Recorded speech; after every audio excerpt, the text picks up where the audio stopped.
Muvaffaqiyatga disiplina olib boradimi yoki standartlarmi? Chunki Dubay Imkoniyatlar markazi. Undan arzonlariga ham uy beryapti. Boylik ham, kambag'allik ham insonni tanlovi. Konfet sotmayapsiz, koptok sotmayapsiz, uy sotasiz. O'zingizga yaxshi chiroyli ko'rinishi mumkin, lekin 7-8 qo'ygan bo'ladi. 7-8. Assalomu alaykum. Navbatdagi mehmonimiz Dubay ko'chmas mulk bozorida o'zini yaxshi o'rniga ega va malakalari hozirgi paytda 10 yildan oshadi. Farruxjon Tojaliyev, studiyamizga xush kelibsiz. Va alaykum assalom, rahmat. Vaqt ajratib, issiqlarda muzdek joylarga kelganingizga sizga rahmat aytamiz. Rahmat chaqirganingizga shuncha. Asosiy brokerlar, yosh brokerlar ko'radi. Dubayga investitsiya va Dubayda yashamoqchi bo'lgan insonlar ko'radi. Shuning uchun broker sohasiga mana boshida kirib kelayotganingizda sizga qanaqa pog'onalar, qanaqa qiyinchiliklar sizga duch keldi? O'zi brokerlik sohasiga boshida Dubayga ko'chib kelganimizda 2012-yil ko'chib kelganmiz oilaviy. Birinchi endi biz ish qidirgan paytimizda brokerlikdan qo'ng'iroqlar bo'lgan, ishga takliflar qilishgan.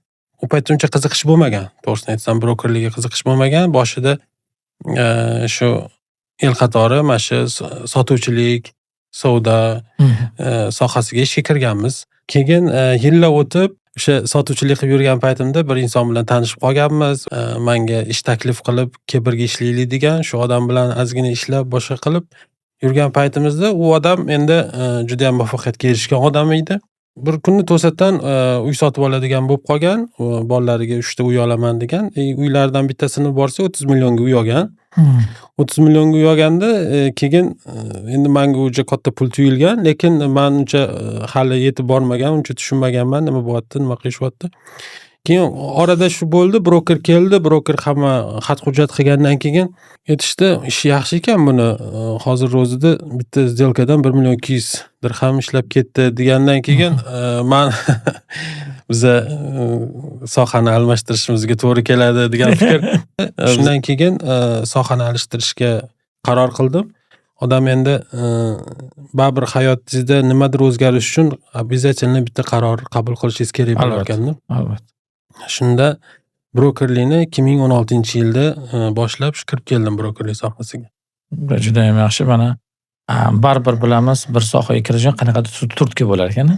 Shu turtkilardan bir voqeasini aytib berdilar. Katta turtki bo'lgan. Brokerlik sohasini boshlaganingizdan keyin asosiy qiyinchiliklari nimadan boshlandi boshida? To'g'risini aytaman, brokerlik sohasiga kirib kelgan odam boshida o'zi tayyor bo'lishi kerak bu narsaga. Qiyinchiliklar обязательно kelishiga. Tim bo'li bu Dubayda brokerlik sohasi, misol uchun bu O'zbekiston emasda, o'zingizni ona yurtingiz emaski, ota-onangizdan qolgan uyda borib yashab tekinga brokerlik sohasida sizga hech kim oylik bermaydi. Ishlaganingizga yarasa komissioningizni olasiz. Misol uchun sotgan uyingizga qarab, o'sha sotgan недвижимостingizga qarab komissioningizni olasiz. Dubayda tim bo'li boshlanishida brokerlikka kirib kelgan odam birinchi 6 oy deylik yoki 3 oy deylik qiyinchiliklarga, pulsizlikka tayyor bo'lish kerak. Yoningizda ozgina yig'ib qo'ygan mablag'ingiz bo'lishi kerak. Tim bo'li yoningizda oilangiz bo'lsa, ko'pchilik brokerlarni bilaman, oilasini O'zbekistonga jo'natib, ozgina harakat qilib, o'ziga kelib olish uchun harakat qiladi. O'ziga yarasha o'zini qiyinchiliklari bor. Hozirgi 10 yillik davringizda, broker davringizda muvaffaqiyat kaliti nimada deb o'ylaysiz? Muvaffaqiyat kaliti brokerlikda o'sha o'zingiz har bir endi sohada singari o'zingiz shug'ullanayotgan sohani mukammal o'rganganingizdan keyin muvaffaqiyat kalitiga erishasizda. O'sha brokerlik sohasi nima qilsangiz, bu shu sohada yuqori cho'qqilarga erishasiz. Savolni to'g'ri qo'yib o'zingizga o'sha savolga to'g'ri javob berishga o'zingiz harakat qilib, o'sha yechimni topganingizdan keyin menimcha o'sha kalitga ega bo'lasiz. Ko'chmas mulk bozorida mijozlar nimani uncha bilmaydi Dubayda? Dubayda ko'chmas mulk bozorida endi hozirgi kunda nimani bilmaydi, ko'proq mana shu oxirgi o'tgan yillarda bo'lib o'tgan savdolarni, tranzaksiyalarni odamlar tekshirish kerak. Ko'proq ularda informatsiya yo'qki, qayerda nima bo'lyapti. Hozir ko'proq odamlar ijtimoiy tarmoqlarda reklama bo'layotgan yoki o'zi bilgan narsalarga ishonib qo'yib, investitsiya qilishga harakat qilishyapti. Lekin men investorlarga maslahat bergan bo'lardim. Men hozirgi kunda ham shu maslahatni beraman. Hozirgi kunda ham, misol uchun, investorim bilan o'tirsam, stol ustiga обязательно o'sha qaysi joydan nima xohlayotganini oldin o'rganib chiqib, o'shani stol ustiga o'sha haqidagi 10-15 ta variantni qo'liga tashlayman. Mana qarang, qanaqa narxda sotilgan, qanaqa narxda keyin sotish mumkin. Oxirgi yillarda qanaqa savdolar bo'lgan, qachon boshlangan, hamma tranzaksiyalarni ko'rsatib, ular bilmagan bilimlarni berish kerak. Shunaqa payt bo'ladimi? Mijozlarni endi ko'pi investor bo'lmaydi-da. Birinchi keladi, mijoz bo'lib keladi, keyin siz investorlikka uni da'vat qilasiz, ko'tarasizda. Endi savolimiz shundan iboratki, mijozlarni investorlik darajasigacha broker qanaqadir ta'lim berib ko'tarib keyin mahsulotni sotish kerakmi? Yo shu holatga nisbatan analitikani etib sotish kerakmi? Endi qarang, mijozni broker sifatida qarasangiz, mijoz o'zi ikkiga bo'linadi. Investorga end user deydi ingliz tilida, foydalanuvchi. o'zi foydalanuvchi, o'zi oilasi uchun yaxshi niyat qilib, orzu-havas qilib uy-joy qiladigan odamlar bor. Ular hamma ham investor siz oldingizga kelmaydi. O'zi investor topishni o'zi ham gohida bir ozgina muammo, qiyin holat bo'lib qoladi. Investorlik darajasiga chiqish desak, endi o'zini o'sha uyni olgandan keyin unga ozgina o'sha nima deydi, property haqida ma'lumot berib, o'sha area haqida, o'sha bu biznes haqida ozgina ma'lumot berib, o'zini biznesidan tashqari bu biznesga ham ozgina investitsiya qilib, foydalanish mumkinligini tushuntirib, qancha foyda qilishini aniq, tiniq qilib tushuntirib bersangiz, ularni investorlik darajasiga olib chiqish mumkin.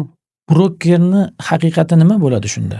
Brokerni haqiqati, siz o'zingizga kelgan mijozni обязательно sizni o'zingizni haqiqiy kimligingizni ko'rsatib, haqiqiy brokerlik именно broker sifatida emas, именно siz mijozni nima xohlayotganiga harakat qilayotganingizni ko'rsatib, bozordagi haqiqiy holatni ko'rsatsangiz, o'sha brokerlik haqiqati bo'ladi. Brokerlik faoliyatingizda agar hozir o'zingizni faoliyatingizdan baho qo'yadigan bo'lsak, o'zingizga necha baho qo'ygan bo'lardingiz? 10lik shkalada. 10lik shkaladan o'zimga hozir endi o'zimdan qarasam 7-8 qo'ygan bo'lardim. 7-8 ham. Keyingi savolimiz, brokerlik faoliyatingiz davomida eng qiziq сделка yopgansiz. Misol uchun, muvaffaqiyatli uy sotgansiz. O'sha holat to'g'risida o'ylatsangiz. Eng qiziq voqealar ko'p bo'lgan. Eng qiziq ichida. Eng qizig'i Tlalgalgafda bitta villa sotganmiz. Ular oilaviy o'sha villani yoqtirishgan. Lekin haligacha o'sha сделка qilinadigan paytda ayoli yo'q deb turibdi-da. Har doimgidek ayol ikkilanib turibdi. Ayol ikkilanib turibdi. Уже bo'ldi, bosamiz degan joyi bo'lib turibdi. Lekin qiziq holat shunaqa bo'ldiki, to'satdan nima bo'lib, agar nima dedi, agar sen olmasang boshqa oladigan odam bor degan og'izdan gap chiqib ketdi-da. Shunda keyin ayol hovliqib qoldi. O'zidan anaqa qilib qoldi-da, u o'yladi, konkurent bor ekan deb o'ylab, bo'ldi olamiz deyordi. Shu hammamiz ham hayron qoldik. Kulgili voqea bo'ldi. Shu qiziq holat bo'lganini eslayman. Faoliyatingiz davom bo'ladi-yu. Qaysi sohalarda, imini villa, apartament, uylar sotayotganingizda eng birinchi uchraydigan qiyinchilik. Eng birinchi nimaga duch kelasiz? Eng birinchi uchraydigan qiyinchilik har doim brokerda mijoz bilan kommunikatsiya qilayotganingizda, gaplashayotganingizda mijozni nima xohlayotganini ozgina tushunmay qolasiz. Keyin mijoz o'zini tayyormi bu villani olishga, o'sha propertyni olishga tayyor emasligini aytmasdan sizni ignore qiladi. Aloqaga chiqmaydi. Lekin goh-gohida so'rab qo'yadi o'sha haqida. Shu qiyinchiliklar boshlanishi bo'ladi deb o'ylayman. Faoliyatingiz davomida hayotingizni o'zgartirgan birinchimi yoki eng yaxshi bitim? Eng o'zgartirgani Tlalogafda sotgan uyim edi. Tlalogafda sotgan uyim ancha menga daromadli keldi. Daromadli keldi. Keyingi savolimiz eng boy mijozingiz bo'lgan, o'shandan sizga nima qoldi? Undan o'rganadigan insight nima qolgan? To'g'risini aytsam, eng boy menga o'rganadigan insight mijozdan demasam ham bo'ladi. Endi u menga mijoz bo'lmagan, u odam bilan birga ishlaganmiz. O'sha 2014-2015-yilda bir boy inson bilan ishlaganman, uni yordamchisi bo'lib. O'sha inson bilan yurib, shuni o'rgandimki, har bitta planlashtirgan narsasini aniq qanchadir vaqtdan keyingi bo'lgan planlarni planlashtirib, o'sha planni обязательно o'zgartirmasdan amalga oshirardi. Qo'rqmasdan rejalashtirardi-da, uzoq muddatli rejalarni, uzoq muddatli bitimlarni rejalashtirib, o'sha muddatda aniq tiniq qilib o'tib ketardi. U hech qanaqa o'zgartirishga imkoniyat qoldirmas edi. Ishchi bir joyda ish qilayotgan bo'lsa, shunaqa g'ayrat bilan ish qilardi, ishchilarni boshqarish. Shulardan ko'p narsa o'rganganman deb o'ylayman. Juda ham yaxshi. Navbatdagi savolimiz, bilasiz, brokerlikda qorong'u joylari bor. Ko'p brokerlar o'sha yerda qorong'u deb aytishadi. Shu joy nima? Biz broker oqsoqlanadigan joyi, qiynaladigan joyi ko'pincha o'sha o'zi bilmagan propertylar haqida Savol kelsa. o'zi bilmagan, o'zi hali ish tushmagan joylarga borib, qorong'u joyga tushib qolib, o'sha joyni sotgisi kelsa, menimcha o'sha joyda qiynaladi. Brokerlikka kirganingizdan keyin muvaffaqiyatsizliklar bo'ladi odamda. Bu har bir sohada bor. Ularni qanaqa yengasiz? Muvaffaqiyatsizliklar juda ham ko'p bo'ladi. Juda ham nima deydi, уже сделка почти qo'l qo'yadigan bo'ldi. Hamma tomon, ikki tomon rozi, hamma joyi hal bo'lgan. Bittasi даже qo'l qo'yib, bittasi qo'l qo'yish kerak bo'lgan. Даже ikki tomon qo'l qo'ygandan keyin cancel bo'lib ketadi. Bunaqa holatlarda men hech qachon afsuslanmayman. Hech qachon men buni hammasini men o'zimcha o'ylayman. Shunaqa bo'lish kerak ekan degan fikrda o'tib ketaman. Bunaqa har bitta, chunki bizning sohada bunaqa holat juda ham ko'p bo'ladi. Agar bu sohaga har bitta narsaga bunaqa ahamiyat beriladigan bo'lsa, umuman sohada o'zingizni yo'qotib qo'yishingiz amri mahol. Navbatdagi savolimiz, brokerlik faoliyatingizni agar Dubaydan boshqa qaysi davlatlarda ko'ra olgan bo'lardingiz? To'g'risini aytaman, brokerlik faoliyatimni men Dubaydan boshqa joyda tasavvur qilmagan bo'lardim.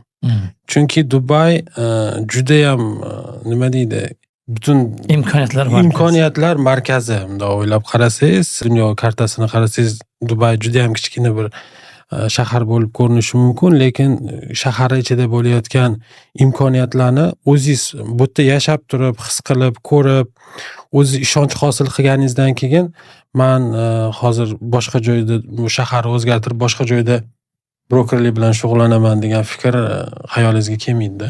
10 yildan keyin brokerlik faoliyatingizni qanaqa tasavvur qilasiz? Juda ham chiroyli savol. Tasavvurimda o'zimni shaxsiy brokerlik kompaniyamga ega bo'lib, juda ham katta yutuqqa erishgan, shu soha bo'yicha muvaffaqiyatga erishgan inson sifatida ko'raman. Endi sal qiziqarli savol. Har bir insonda, misol uchun, hamma narsada chegarasi bor, to'g'rimi? Siz brokerlik faoliyatingizni agar baribir bilamiz, pul topish maqsadida, to'g'rimi? Shu qancha sizni chegarangiz, qanchadan keyin brokerlik faoliyatida bu sohada ishlamasligingiz mumkin yoki chegarasimi desa bo'ladi. Qancha pulga yetib borgandan keyin bu sohada emas, boshqa sohaga o'tasizmi? Ko'pchilik o'ylaydi, brokerlarni o'zini ichida ham shunaqa fikrlar bo'ladi. Qanchadir sonni etib turib, shu songa erishganimdan keyin bo'ldi, to'xtataman. Endi brokerlik sohasi shunaqa narsaki, har zamonda bir o'zidan o'zi kelib qoladi, bo'ldi, tugataman degan fikr kelaveradi brokerlik sohasida. U nima deydi? Lekin qaysidir summaga yetib kelgandan keyin u insonni o'zini ichiga his-tuyg'ulariga bog'liq deb o'ylayman. Misol uchun shaxsiy fikri. Qaysidir summaga yetib borganingizdan keyin ham balki u hali insonni o'zini standarti o'zgaradi. Da. U summaga yetib borganingizdan keyin dunyoqarashingiz umuman o'zgaradi. Hozir men o'zi ko'pchilikni mana bu savoliga ham uncha qo'shila olmayman. Agar sen o'sha odamning o'rnida bo'lganingda nima qilarding desa, u odamning o'rniga yetib borish kerak-da. U odamning yo'lini ko'rish kerak, u odamning hayotini ko'rish kerak-da. U his qilgandek o'sha odam bo'lib, уже u fikr paydo bo'ladi u odamda. Ha, bitta bizada shu bitta germaniyalik bitta aka bor edi. O'sha aytardida, bu insonni o'rnida bo'lishing uchun buni qonisan o'qish kerak edi derdi-da. Shunga o'xshagan narsada undagi har bir hissiyotni bermaydi baribir. Faqatgina biza obyektivni yechishimiz mumkin, lekin vizual kirishimiz qiyin bo'ladi deydi. Navbatdagi savolimiz, agar 10 yil davomida tajribalar orttirgansiz, juda ham boshlang'ichga endi kirib kelayotgan brokerlarga bitta javob bilan yoki bitta maslahat bilan ularni savdolarini 10 barobarga oshirib oladigan maslahatingiz qanaqa? Bitta maslahat bilan brokerlikni boshlagan odam sotmoqchi bo'lgan narsasini, mahsulotini o'zi yoqtirib, o'zi yaxshilab o'rganib, o'shani mijoziga taklif qilsa, o'sha narsani sotib muvaffaqiyatga erishib ketishi mumkin deb o'ylayman. Maslahat o'sha narsa sotmoqchi bo'lgan mahsulotini sevish. Maslahat u narsani sevishdan oldin sevgi ham o'zidan o'zi sirazi paydo bo'lib qolmaydi-da. U narsani yaxshilab o'rganib chiqib, uni yoqadigan tomonlarini o'zingiz his qilsangiz o'sha narsani. Keyin mijozga tushuntirayotgan bu oddiy sotish qoidasi o'zi. Mijozga tushuntirayotganingizda o'zingiz yoqtirsangiz, o'zingiz yaxshilab bilsangiz o'sha narsani, o'shanda ham sotishingiz osonlashadi. Yutuqqa erishishingiz ham oson kechadi-da. Qaysi mahsulotingizni o'zingiz sevgansiz? Men to'g'risini aytsam, hammasini. Men o'zim townhouse'lar, villalar bo'yicha ekspertman. Trafalgardagi villalarni juda yoqtiraman. Yaxshi joyda joylashgan, qurilishlari ham ancha yaxshi. Muvaffaqiyatga disiplina olib boradimi yoki standartlarmi? Qaysidir standartlarni o'zingiz yaratib olishingiz kerak-da. Uni yaratish uchun qanday qilib, qaysi yo'nalishda ketsam, qaysi yo'nalishda tezroq erishaman degan standartlarni o'zingizga qo'yib olsangiz, o'sha standart, endi standart desangiz, standart, disiplina o'sha standartga amal qilish endi disiplina bo'lib ketadi, endi o'ylab qarasangiz. Standart bu qoidalar bo'lsa, unga amal qilish bu disiplina. Xuddi shunday. Shuni investor va mijozlar ayni villa sotayotganda nimalarga e'tibor berish kerak? Villalar sotayotganda o'zi birinchi o'rinda developerga e'tibor berish kerak-da. Quruvchi kompaniyaga e'tibor berish kerak. Aynan ancha yillardan beri Dubayda o'zini faoliyatini yuritayotgan quruvchi kompaniyalar bor, juda mashhur. Keyin u quruvchi kompaniyalardan olingan tranzaksiyalarni, qilingan tranzaksiyalarni tekshirish kerak-da. O'shanga qarab, misol uchun baribir kirganingiz bilan uni sifatini ko'rib, bunisini ko'rib, mayda-chuydalarni ko'rib, yaxshi ekan deb ko'zingizga yaxshi chiroyli ko'rinishi mumkin. Lekin u area keyin muvaffaqiyatga olib ketadi, u area keyin rivojlanib ketadimi? U siz olayotgan villangiz. Qancha shunaqa developerlarni bilamiz, haligacha sotib olingan uylar distress sotuvda. Distress endi o'zini narxidan ham arzon narxda sotiladigan shunaqa developerlar ham borda. Demoqchi bo'lganim, o'zingiz bilgan, endi bizga o'xshagan, misol uchun menga o'xshagan brokerlar ko'p. Brokerlar nimaga kerak degan savolni ko'pincha o'rtaga qo'yishadi. Broker shuning uchun kerak-da. Broker har bir sotayotgan, ular qiziqayotgan, nima xohlayotganini o'rganib, uni tarixini tushuntirib, mana shunaqa holat bo'lgan, endi kelajakda shunaqa kutiladi degan fikrlarni berib, ularni ishonchini oqlash kerak degan fikrdaman. Har bir brokerni o'zini u shaxsiy taktikasi bo'ladi, muvaffaqiyatga erishish yo'li bo'ladi-da. Sizni qaysi jihatingiz kuchli deb o'ylaysiz boshqa brokerlardan ajratib turadigan? Endi bilmadim, buni ko'proq meni mijozlarim baho berishadi, meni qaysi tomonim kuchliligiga. Lekin men ko'proq mahsulotimni taklif qilayotganimda buni olayotganida qanday foyda ko'rishlarini polni matematik tarzda hisob-kitobini chiqarib beraman. Buni olish to'g'rimi, noto'g'rimi, unga yoqayotgan joy, meni shunaqa odatim bor. Mana shu joy yoqtirdim, mana shu joydan olmoqchiman desa, agar menga yoqmagan bo'lsa, u haqida ma'lumotlarni biladigan bo'lsam, hamma narsani aytib sotmaslikka harakat qilaman. Agar o'sha joy o'zingizga даже yoqmaydigan bo'lsa. O'zimga yoqmaydigan bo'lsam, u zona haqida informatsiyaga ega bo'lsam, men обязательно aytaman, bu to'g'ri kelmaydi sizlarga. Broker ko'pincha xato qiladi. Bir xil brokerlar bor, surunkali xatolar borda. Ha, Ko'p odam xato qiladi. 90% brokerlar xato qiladigan nima bor? Brokerlarning xatosi ko'proq mijozga mijoz sizni misol uchun bir rayondan holi olyaptimi? O'sha rayonda sizni variantlaringiz kamligi xatosi bo'ladi-da. Broker xatosi. Ko'pincha shu xatolarni qilishadi. Ko'pincha brokerlar o'sha lokatsiyadagi xatolik. o'sha lokatsiyani yaxshi bilmasligi bu xatosi birinchidan. Bitta qayerdandir unga kelib qolgan uyni o'sha sotmoqchi bo'ladi.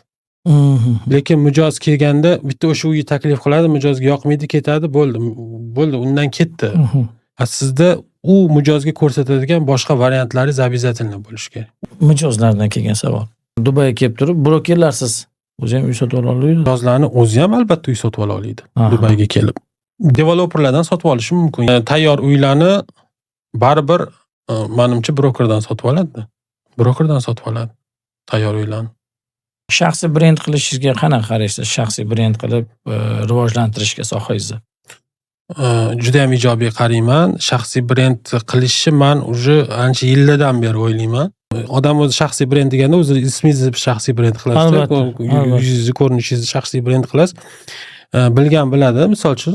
Lekin men ko'proq chet elliklar bilan ishlaganim uchun o'zbeklar ichida meni tanimasligi mumkin, lekin meni u taniydigan odam taniydi, misol uchun. Yo'q, biz ham siz to'g'risida ma'lumotlar o'rganganimizda shu ijtimoiy tarmoqlarda unaqa faol emassiz, lekin o'zingizni ishingizda juda ham faol va tahlillarga ega bo'lgan broker sifatida biz tanib oldik.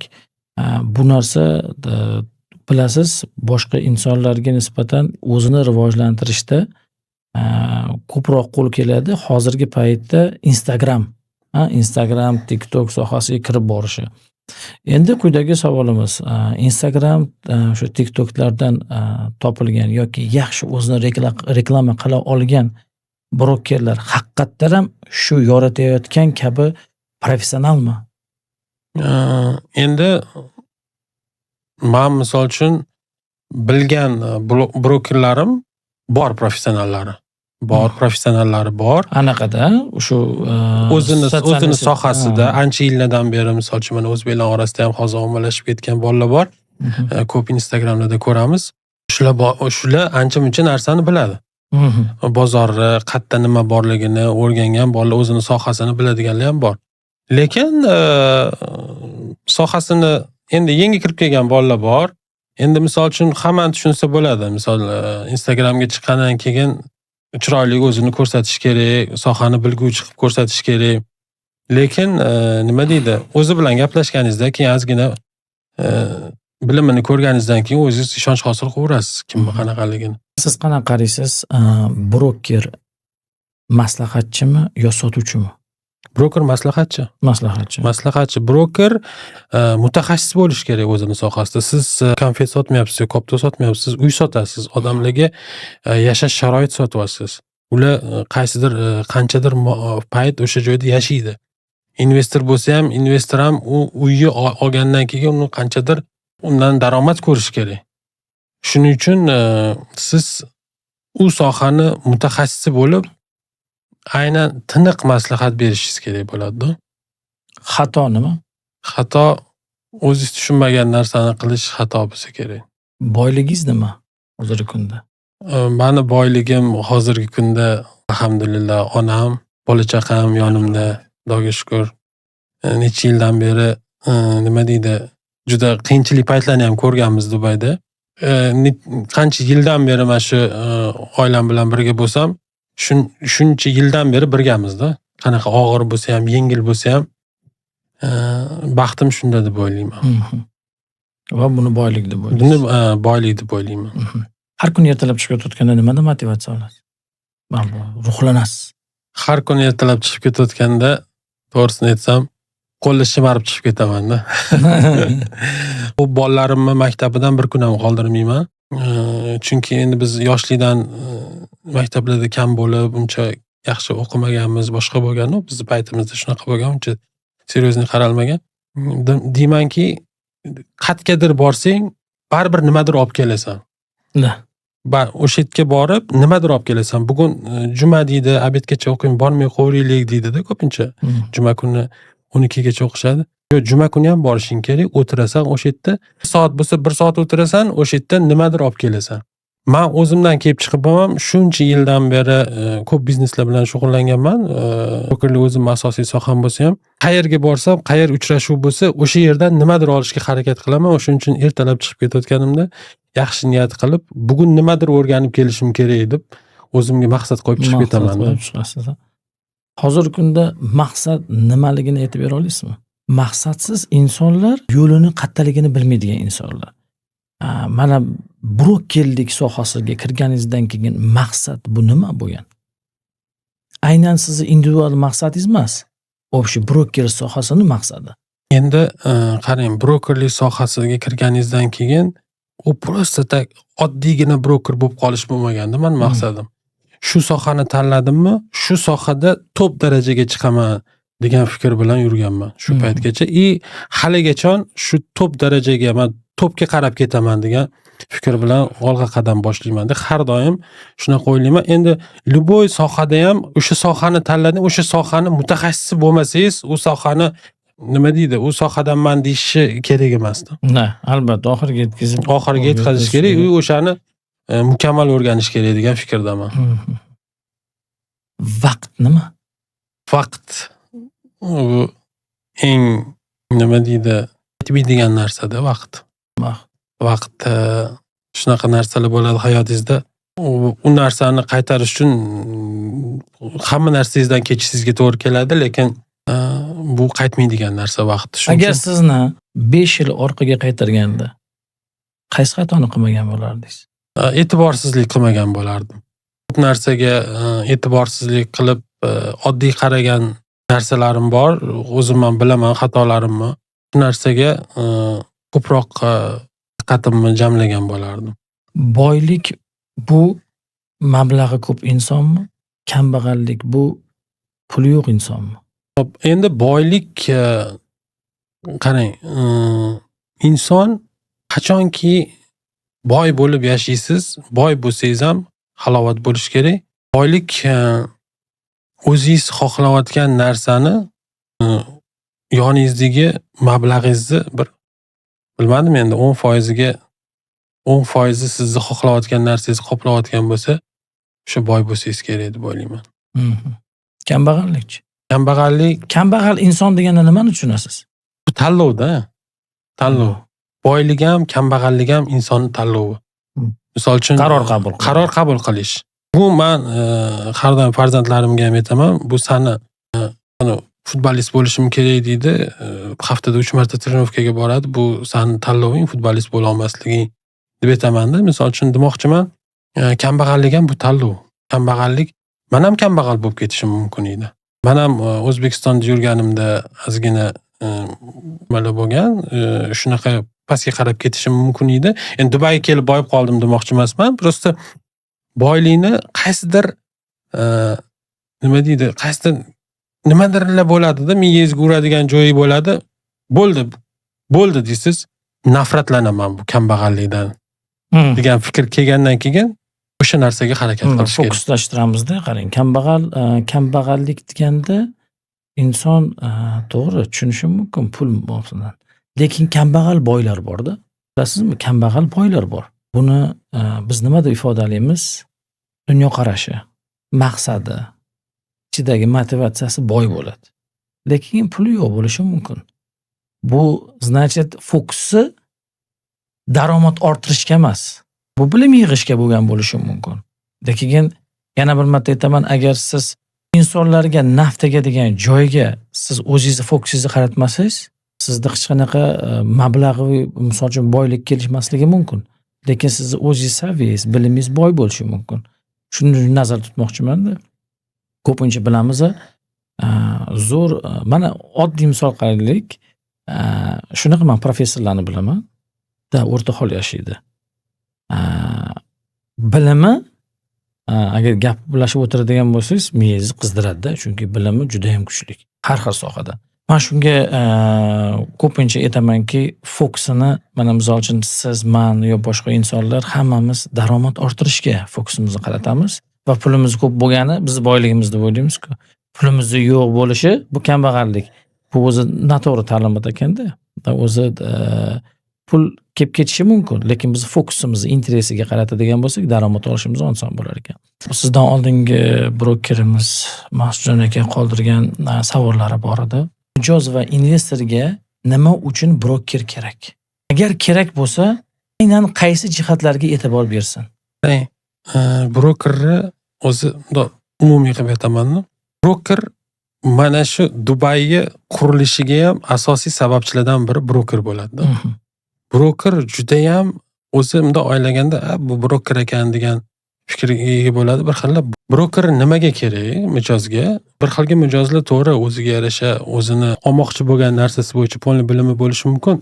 Lekin brokerning asosiy vazifasi ularni asosiy xohlayotgan narsasini ularga ko'rsatishda. Ularga ko'rinmayotgan jihatlarni ko'rsatib, ularni xohishini qondirish degan fikrdaman. Endi sal professionalroq savol beramiz. Mana hozir shu fursatdan foydalanib aytaman. Bemalol Farruh akaga murojaat qilishingiz mumkin. Ko'chmas mulk villalari hozirgi paytda eng mutaxassislardan biri. Mana shu savolimizga qanaqa javob berasiz? O'zi bozor iqtisodiyotida bilasiz, talabdan taklif ko'payib ketsa, уже bizda disbalans buziladi, narxlar tushishni boshlaydi. Hozirgi paytda bozorda ham xuddi shunaqa, Dubai bozori ham xuddi shunaqa bo'lyapti. Pul to'lasangiz hozir, mana bo'lsa $10,000 bilan kelsa, uy bor-da. Undan arzonlariga ham uy beryapti. Уже shu darajada taklif ko'payib ketgan, juda ko'payib ketgan. Bu paytda brokerlar qanaqa rol tutyapti hozir? Buni bilib turibdi bu narsani. Bu yana davom etmoqda. Har doim uy qurilish, yangi lokatsiyalar. Biz bilamiz, har hafta biz yangi launchlarga boramiz, yangi propertiyalar, yangi narsalar qurilyapti-da. Bunga takliflari ko'payib ketishi, talab kamayib ketishida bu qanaqadir disbalans berib turib, ertaga sizni investorlaringiz uchun qanaqadir sizni tahlillaringiz noto'g'ri chiqishiga sabab emasmi bu narsa? Juda ham chiroyli savol. Qarang, o'zingiz aytganingizdek, takliflar ko'paygan sari takliflar bilan parallel tarzda buni yechimlari ham paydo bo'laveradi. Bu takliflarni ko'payayotganining sababi demakki talab bor. Talab bor, lekin talabgorlar kam bo'lishiga qaramasdan brokerlarning asosiy vazifasi shu takliflarni to'g'ri odamni tanlab, to'g'ri mijozni tanlab, mijozga yetkazib berish. Misol uchun endi misol qilib keltiraman. Misol uchun siz developerlardan qarasangiz, sizga qaysidir developer yoqmasligi mumkin. Siz aytasiz, taklif ko'payib ketdi, u bu deyishingiz mumkin, lekin sizga shu takliflarning orasidan taklif ko'paygani, takliflarning orasidan to'g'ri taklifni sizga yetkazishim baribir sizni xohishingizni уже qondiriladi. Demakki, men mijozga уже servisimni yetkazdim. Qanaqa yo'l bilan bo'lsa hamda, misol uchun takliflar juda ko'p, lekin talab kam bo'lgani bilan takliflar o'zini joyini topib ketadi. Hozirgi paytda biz ko'rib turibmiz, bunda disbalans bor. Talab kamaydi, lekin taklif juda ham ko'payib ketgan. Takliflar ko'paygani bilan qaysi ma'noda taklif ko'p, uylar ko'p, lekin uylarni o'tkazish taklifi ham ko'p-da, shunga yarasha. Mijozlarga hozir imенно hozirgi paytda mijozlarga taklif bo'lgani, bularni mijozni imkoniyati ko'proq. Bunda o'ylab qarasangiz, agar taklif ko'p bo'lsa, mijozga imkoniyat ko'proq.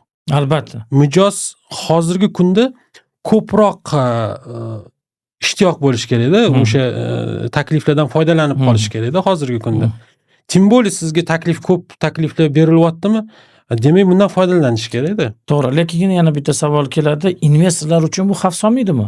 Olib sotuvchilar nisbatan. Masalan, oddiy misol ko'radigan bo'lsak, bu aytayman, bu muloqotda biz albatta sizni malakangizdan, shu bozor tahlilingizdan chiqib aytyapmiz. Agar bozorda, misol uchun siz bitta investorga, misol tariqasida aytaman, bitta investorga uy olib berdingiz.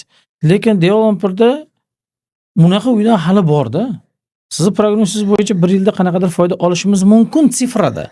Lekin haqiqatda u qo'liga tushmaydi. Mana shu savollar ko'p keladi bizga. Bizda haqiqatan ham quruvchi tarafidan bu uylar haqiqatan ham qimmat. Lekin siz endi 40% ni to'lagansiz, lekin u uyni sotaman deydigan bo'lsangiz, developerdaqa misol uchun quruvchi kompaniyaga o'xshagan imkoniyat bera olmaysiz. Boshiga 3% berib turib, qolganiga davom ettirib unaqa. Bu avtomatik narxlar tushib boryapti. Mana shu bozor to'g'risida tushuncha bersangiz.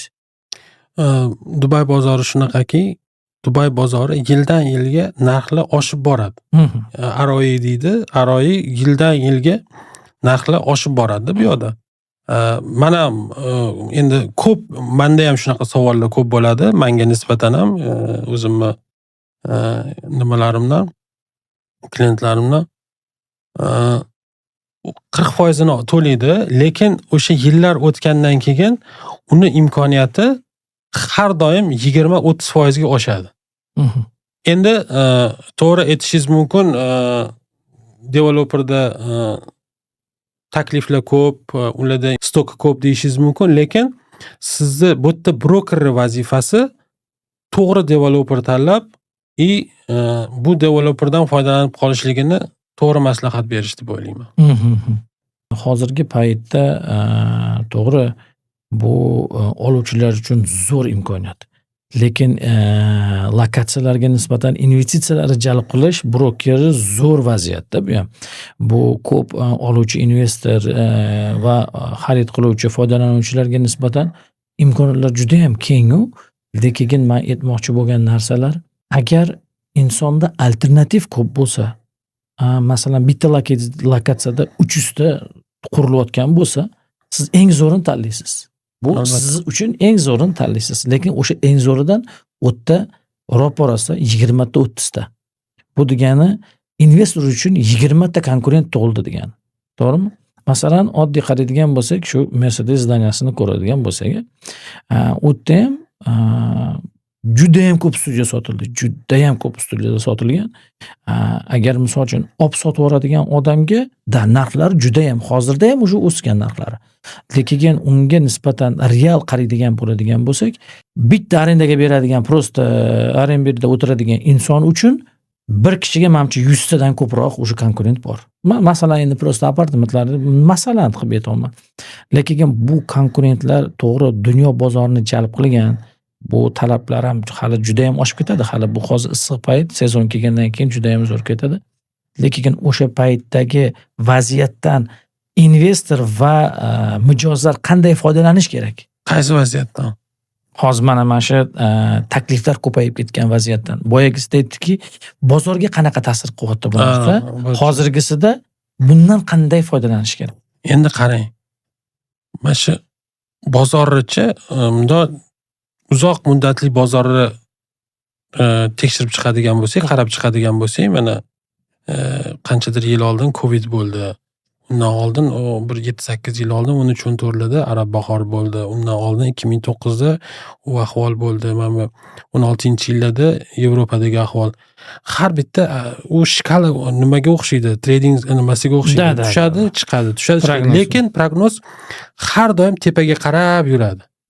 Yo'l tepaga qarab ketganda, hozirgi kunda taklif ko'p, lekin mijozlarda imkoniyat ko'p-da hozirgi kunda. Mijozni vazifasi yaxshi joydan yaxshi narsa tanlab olish-ku. Yaxshi joydan yaxshi narsa tanlab olmoqchimisiz? Demak, hozirgi kundagi takliflardan foydalanib qolishingiz kerak. O'sha aytayotgan Mercedes binosida ham qanchadir xonadonlar ko'p bo'lishiga qaramasdan uni o'ziga yarasha narxlari o'zi belgilangan. O'tdan o'zi qanaqa foyda qilishlari o'zi belgilangan. Mijozlarga imkoniyatlarni juda ham chiroyli qilib belgilab qo'yganda Bingati tomonidan. O'shaning uchun Dubayda qurilgan narsa albatta sotilib ketadi.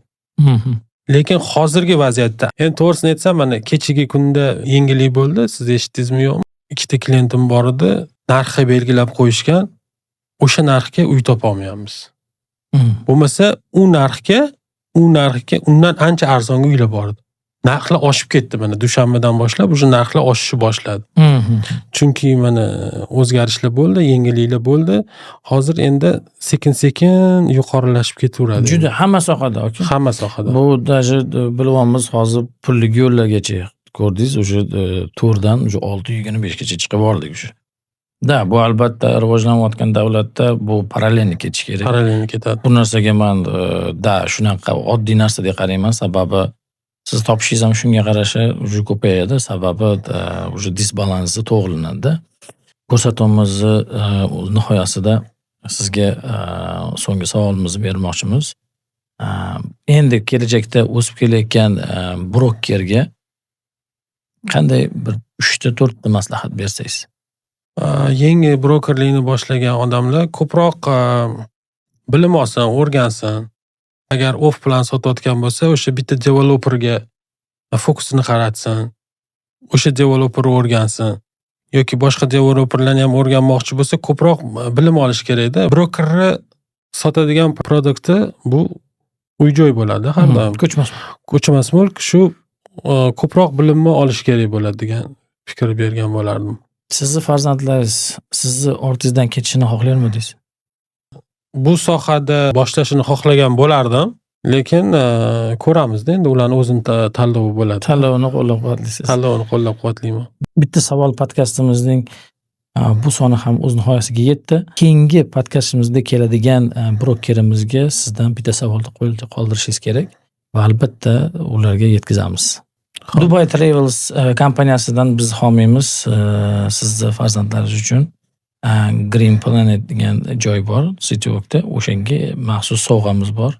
2 ta bilet, xohlagan payt 2 ta chiptadan foydalanishingiz mumkin. Bizga qimmatli vaqtingizni ajratib, shunchalik kelganingizga, o'zingizni shunchalik bilimlaringizni, o'zingizni tajribangizni bizga ulashganingiz uchun sizga ham kattakon rahmat. Bizda ko'rsatuvimiz davomida siz uchun eng qiziq bo'lgan savol. Eng qiziq bo'lgan savol, sizga yoqqan savol desak yaxshiroq bo'ladi. Vaqt bo'yicha bergan savolingiz eng yoqdi. Rahmat. Keyingi ko'rsatuvda uchrashguncha xayr. Obuna bo'lishni unutmang, like bosishni unutmang. Albatta sizga bundan ham yaxshiroq maslahatlar bilan Dubaydagi o'zbek brokerlari har doim siz bilan birga bo'ladi. Ta'kidlab o'tamanki, har bir o'tgan vaqtingizni mana shunaqa bilimli suhbatlarga boyiting. Rahmat.